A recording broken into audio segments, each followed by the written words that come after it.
Dear students, welcome to LGI online classes. I am Snehlata. तो बच्चों, आज का हमारा 14 चैप्टर टॉपिक है वाच्य। वाच्य का अर्थ होता है बोलने का मुख्य विषय, यानी कि जिसके विषय में जो बात कही जाती है वही हमारी होती है वाच्य। परिभाषा देखते हैं। वाच्य क्रिया के जिस रूप से यह ज्ञात हो, यानी कि पता चले कि वाक्य में क्रिया द्वारा संपादित विधान का विषय कर्ता है, कर्म है अथवा भाव है, उसे हम वाच्य कहते हैं।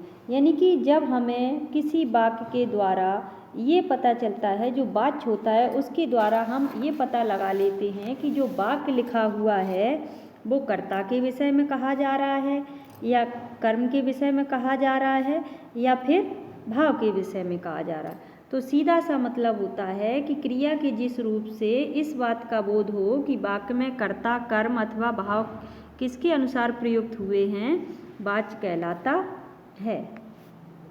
वाच्य के प्रकार, जो वाच्य होता है वो आपके 3 प्रकार के होते हैं: कर्तृवाच्य, कर्मवाच्य, भाववाच्य। कर्तृवाच्य का मतलब होता है जो भी बात कही जाती है वो क्रिया के करने वाले के बारे में, यानी कि कर्ता के बारे में कही जाती है। कर्मवाच्य, जो भी बात कर्म के बारे में कही जाती है वो कर्मवाच्य होता है। जो भाव के बारे में कही जाती है वो भाववाच्य होता है। सबसे पहले आता है आपका कर्तृवाच्य। देखिए, इसमें क्रिया के जिस रूप से वाक्य के उद्देश्य क्रिया के कर्ता का बोध हो, किसके, यानी कि वाक्य का उद्देश्य क्या है? वाक्य का उद्देश्य है क्रिया के कर्ता। जो क्रिया के कर्ता का बोध हो वो आपका होता है, वह कर्तृवाच्य कहलाता है। यानी कि जिस वाक्य के अंतर्गत ये सीधा संबंध क्रिया का कर्ता से हो, किससे हो? कर्ता से, तो वहाँ पे आपका कर्तृवाच्य हो जाएगा। इसमें लिंग वचन प्रायः कर्ता के अनुसार होते हैं। अगर कर्ता हमारा पुल्लिंग होगा तो लिंग और वचन भी पुल्लिंग होंगे। अगर कर्ता हमारा स्त्रीलिंग होगा तो लिंग और वचन भी स्त्रीलिंग होंगे। जैसे लिखा है, बच्चा खेलता है, घोड़ा भागता है। तो क्या है कि इसमें जो है इन वाक्यों में बच्चा, घोड़ा कर्ता है तथा वाक्यों में कर्ता की ही प्रधानता, अतः खेलता है, भागता है, ये कर्तृवाच्य है। तो अगर कह दिया जाए, अगर यहाँ पे कर्ता हमारा पुल्लिंग है, अगर कह दिया जाए कि बच्ची खेलती है, तो क्रिया के अगर जो क्रिया होती है उसके लिंग वचन भी हमारे कर्ता के अनुसार चेंज हो जाते हैं, बदल जाते हैं। अगला आता है हमारा कर्मवाच्य। कर्मवाच्य में देखिए, क्रिया के जिस रूप से वाक्य का उद्देश्य कर्म प्रधान हो, कैसा हो? कर्म प्रधान, उसे कर्मवाच्य कहते हैं। जैसे भारत पाक युद्ध में सहस्त्रों सैनिक मारे गए। अगला देखिए, छात्रों द्वारा नाटक प्रस्तुत किया जा रहा है। तीसरा, पुस्तक मेरे द्वारा पढ़ी गई, बच्चों के द्वारा निबंध पढ़े गए। तो ये सभी क्या हैं कि कर्ता के द्वारा जो भी कर्म किया जा रहा है उसकी प्रधानता है। आगे देखो, इन वाक्यों में क्रियाओं में कर्म की प्रधानता दर्शाई गई है।